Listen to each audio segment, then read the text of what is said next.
news presentation.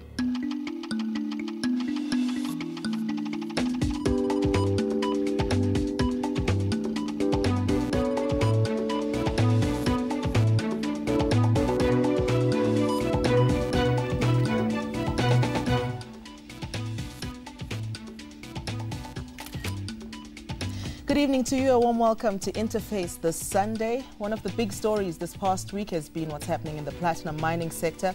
The Mineral Resources Portfolio Committee in Parliament heard how the sector is suffering from low demand, high electricity costs and labour unrest. Now tonight on Interface we ask, has the sector reached its tipping point? Our guests are Mineral Resources Minister Susan Shabangu, the Vice President of the Chamber of Mines, Khanyisile Kweyama, and Senzeni Zokwana, who is with the National Union of Mine Workers.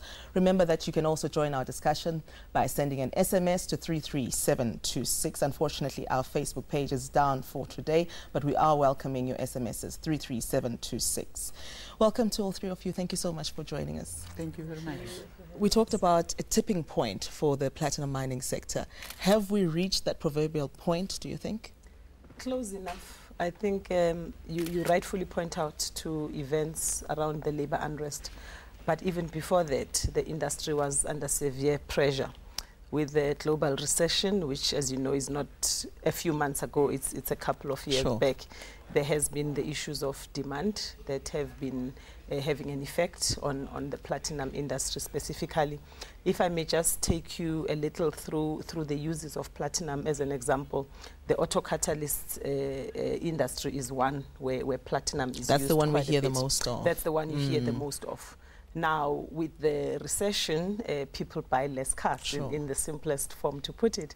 So the demand of the material that goes into making the cars is less. But with the changes that we've been seeing, you know, picking up of economic activity, is that still the case in the car sector or manufacturing sector? It still is relatively low. It does pick up year on year, but if you can go back when there's a recession, the demand drops quite significantly.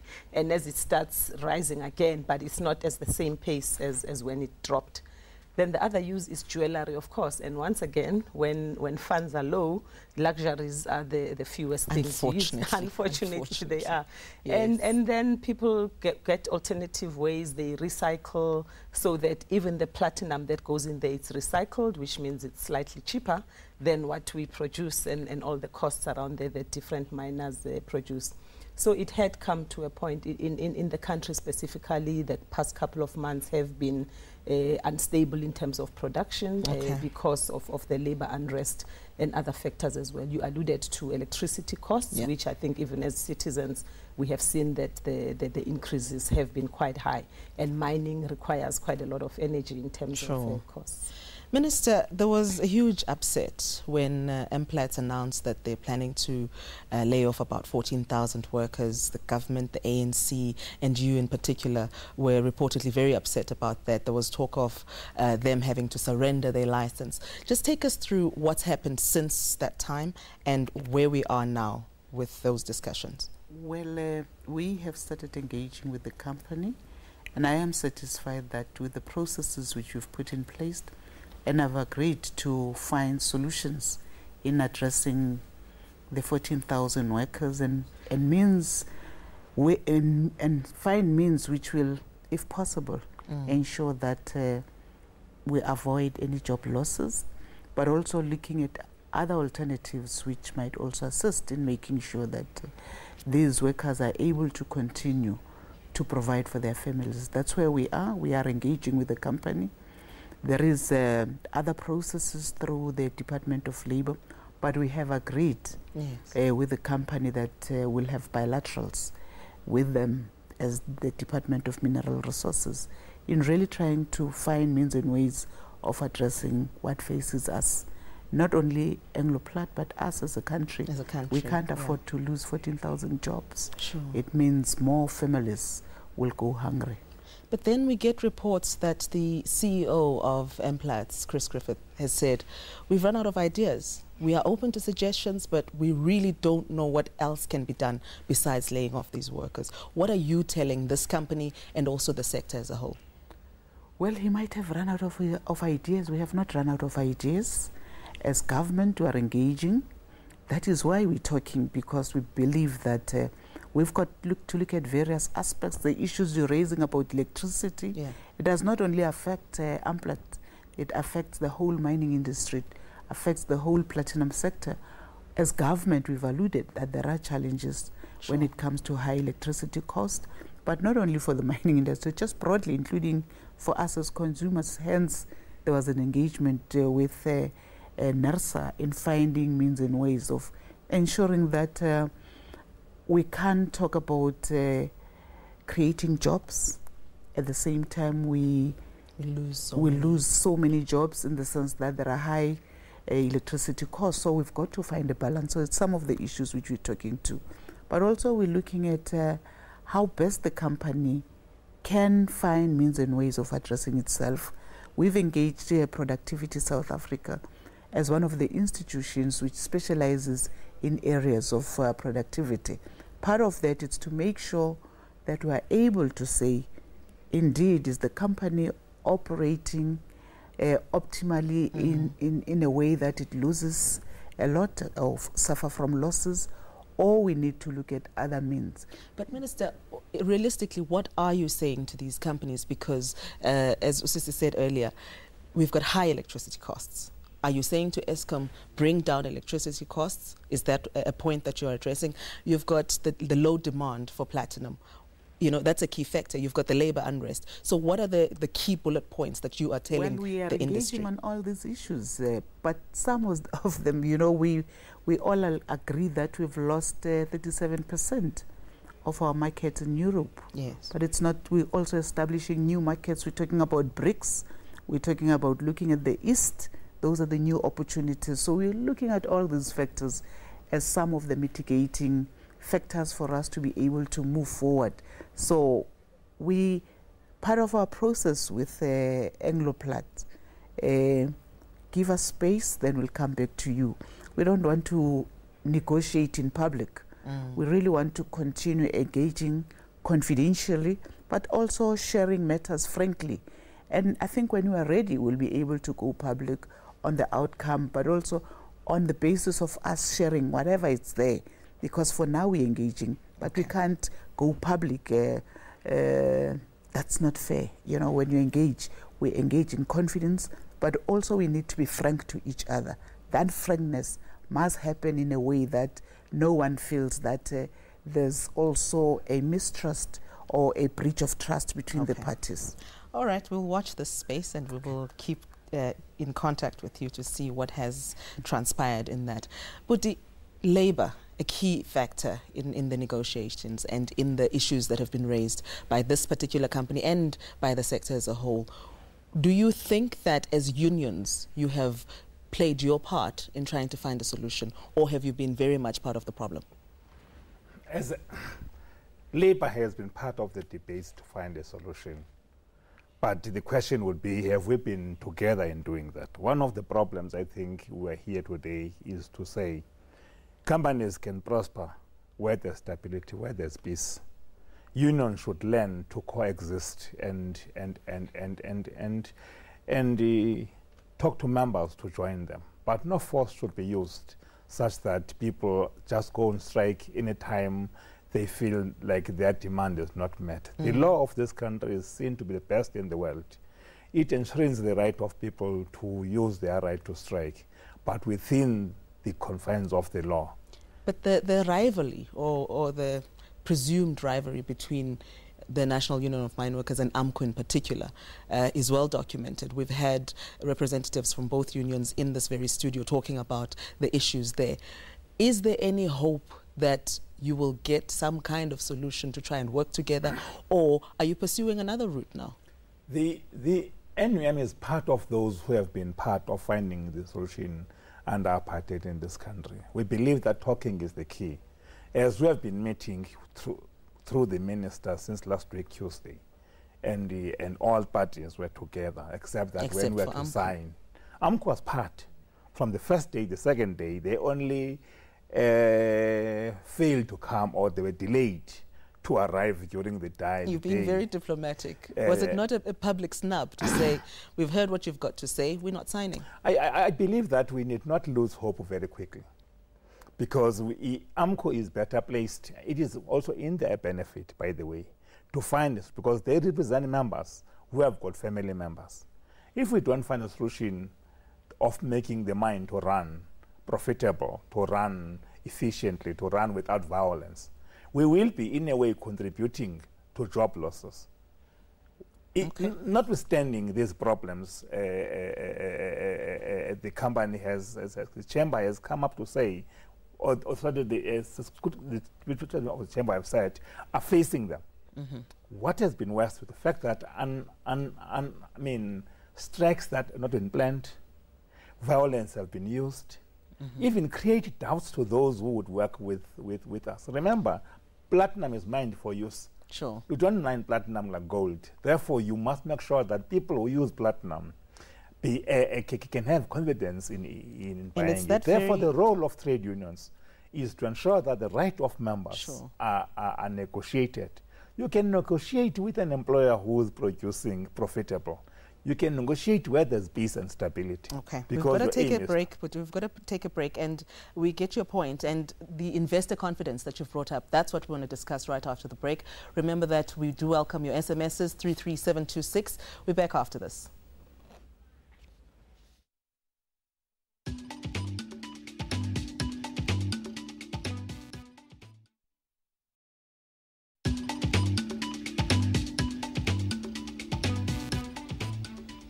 Welcome back. You're watching Interface here on SABC3. My guests tonight in studio are Mineral Resources Minister Susan Shabangu, the Vice President of the Chamber of Mines, and also we have Mr. Senzeni Zokwana, who is with the National Union of Mine Workers. Kanyisile Kweyama is the Vice President of the Chamber of Mines. 33726, that's how you keep in touch. And before the break, we're talking about investor confidence and how all of this is affecting the people that are supposed to be buying this mineral from us, that's platinum. Minister, when the investors are crying, and they have been, we've been reading the papers, we've been seeing all the reports, that when they see the labor unrest, when they see what's happening in South Africa, particularly with the strike action and the violence that's in the industry, they tend to want to pull back. Even the investors that are in the country already are looking to back out. What message are you sending to them, and how are you consoling them in this time? Well, I must say that South Africa, it will always be an investor-friendly country. Sure. But also, it was tragic for us to experience what we saw last year. And I think all of us are committed, and we've said that we don't want to see that happening. Because it's not just about seeing that, it's about the past.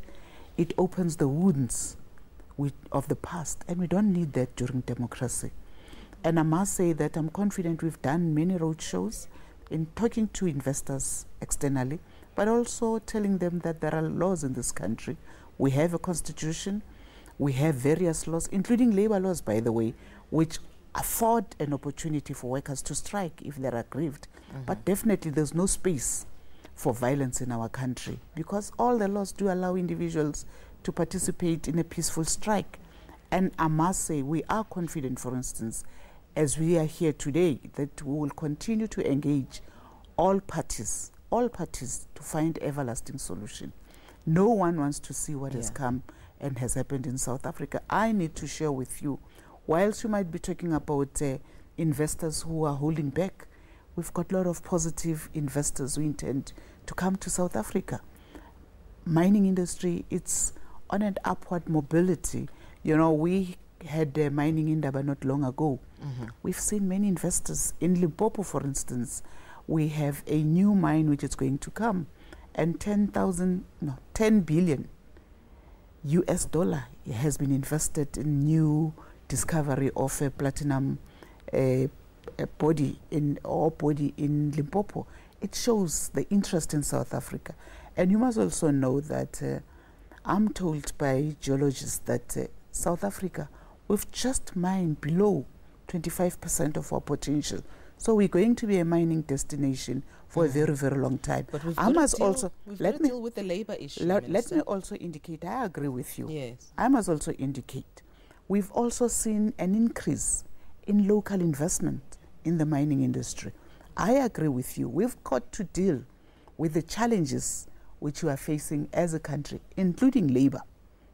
And that is why we are calling upon NUM, WASA, Solidarity, AMCU to come on board. Because as the president of NUM indicated, we can't afford this. But shouldn't the government be putting a little bit more pressure than saying, let's gather around and let's talk about it? Because we saw just this week that the talking and the signing of the peace accord didn't happen with all the players. So why is government not pressing more on the unions? It's part of the process. Give us an opportunity. It's part of the process. You will see the results. No, it's part of the process. Okay, we can't be dismissive. We are meeting tomorrow at 9 o'clock. AMCU has committed to be part of that process. And rest assured, it's not about AMCU, it's about the country. Sure. And it's not about government, it's about the people of South Africa as a whole. AMCU will have to come on board because it's in the interest of its members. Because pulling away, what message are they sending to their members?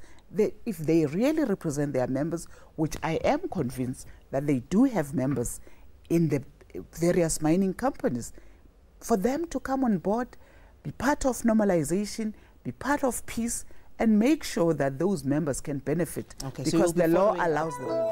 We're not following up, we're sitting. They have to come on board. All right. Action, kicking and screaming, you'll bring them. Exactly, they'll have to come on board. But Minister, I hear the positive stories or investor confidence stories that you've given us, but that's contrary to what's been reported, particularly for the sector. And I want to ask you, Siskangisile, when you hear of a downgrade of MPLATS or Anglo-American because of MPLATS partly, does that in the industry send a message that says we're in trouble, or are you as confident as the minister is that there's definitely good vibes in the mining industry? No, it does send a message of we're in trouble.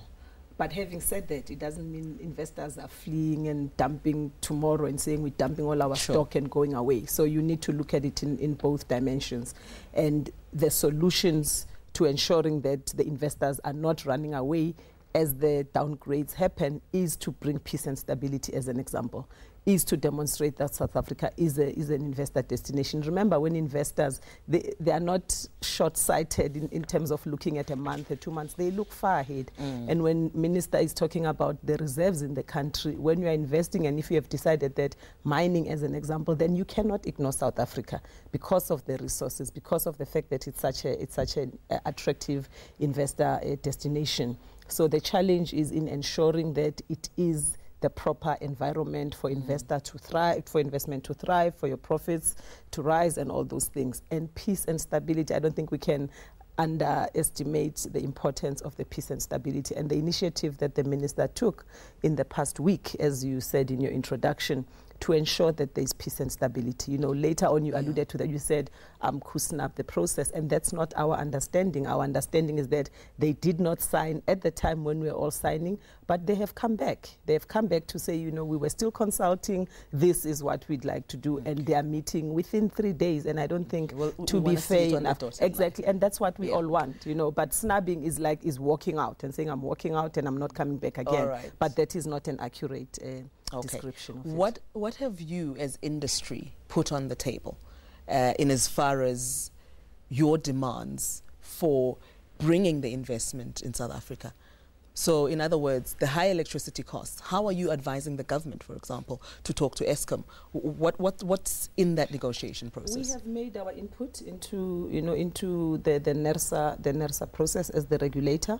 About 2 weeks ago, our president actually presented the mining industry saying, this is too much for us, and demonstrate and literally show the figures that say if we continue on this trajectory, we are not going to make profit. So it's those. Then we also have bilaterals with the various, bilaterals are very good because you sit face to face and you show your books and you show everybody. The question is, what are you saying in those bilaterals with government? What are your demands as an industry? I don't know if you could call it demands because it really is about a negotiation, but it is saying we cannot continue with these costs. If costs triple from 2 years ago and they are now triple, then we are not going to run businesses effectively. So if you want to call it demand, it's to say do not have these increases as steep as you are having them at this stage. Is the mining sector in trouble? Has it reached its tipping point? That's our question on Interface tonight. And we continue with this discussion right after this break.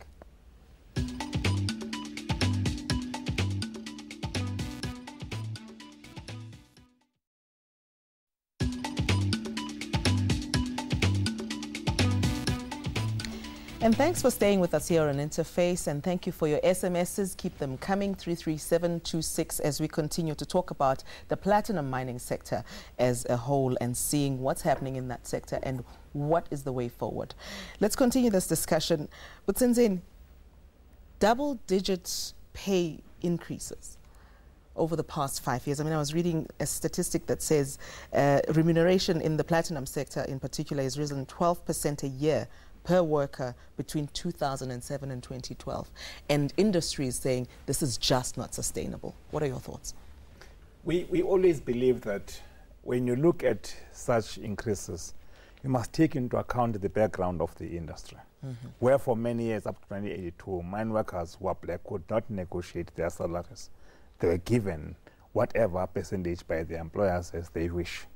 We're dealing, therefore, with a very huge wage gap. We're trying to find a solution that will say every mine worker, when he goes home, at least he will be able to meet the demands of the family. He will be able to meet up. Remember, those mine workers, most of them are migrant workers. They support families far away where they are staying. Whenever there is an increase in terms of petrol price, it affects food prices. It affects everything to them. So when you crunched your numbers and you said, okay, we've had a scenario where our miners were hugely and grossly underpaid for a long time, and now we need to make up for that. It'll take us X number of years to be able to get to some sort of equilibrium. Where was that point? Remember, every time NUM goes to negotiations, we don't just wake up and say we demand 40,000 rands. We sit down, analyze the industry, we check at what point is the inflation and other factors involved, and we come with a number.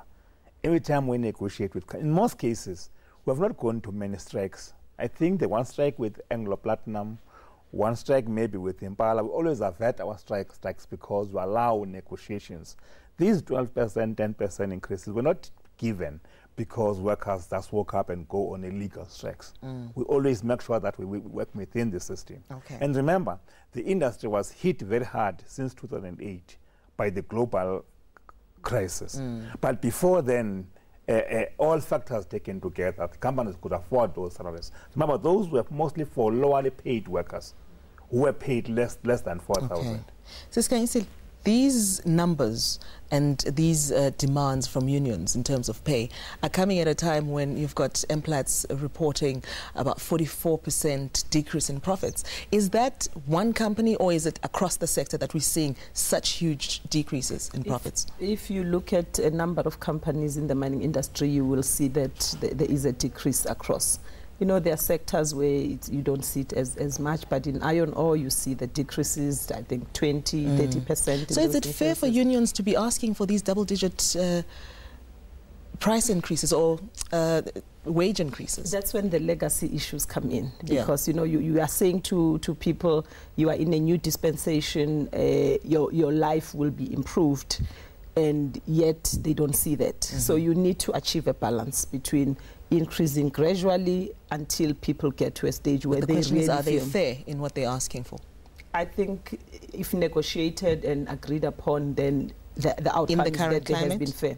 In the current climate, we haven't had any demands yet. Negotiations are only, particularly within the platinum sector, I'm looking in over the past 2 to 3 years. I think the fact that we reached a point as employers and unions, the way we eventually signed, it says that we had put whatever differences we had aside and we eventually signed on an agreement. All right. And as the president of NUM was saying, you look forward and you don't look behind. And once you have agreed, it's because you have ironed out all your differences in the process. Okay. Minister, what's the way forward now? What happens to this sector?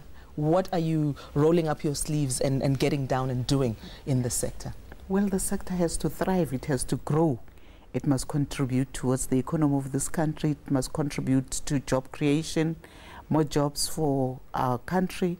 Not only that, we need to mine because We've adopted a policy of beneficiation. So there's a future ahead of us when it comes to the mining industry. Specifically when we deal with the issue of the current discussions or negotiations, I must say that, yes, AMCU did not sign, but AMCU, 2 hours after that, sent their proposals and said they are keen to come back with a counter proposal which needs to be included in the agreement. So we open to that. Okay. We cannot say we've signed yesterday, the door is shut. We've got to say, come, let's talk. I am positive. We're meeting tomorrow morning at about 9 o'clock with all stakeholders. And I am positive that ultimately AMCU wants a peaceful solution. Okay. They want to exist in the mining industry, and they do have members. And you're saying government has ideas for the employers. Well, we do. This is how we can sort things out. Exactly, we have ideas. Let me separate the two. We have a process of AMPLATS where we're dealing with the issue of retrenchment or intended retrenchments. Okay. We're dealing with the issue of peace and stability for the mining industry as a whole. That's where we need to bring AMCU on board. I hear you, Minister. Thank you so much to all three of you for coming through to talk to us. We've run out of time terribly. And thank you for joining us. Thank you for your SMSs. Remember that you can keep the conversation going. Email us, interfaceon3@sabc.co.za. Join us again next time. Good night.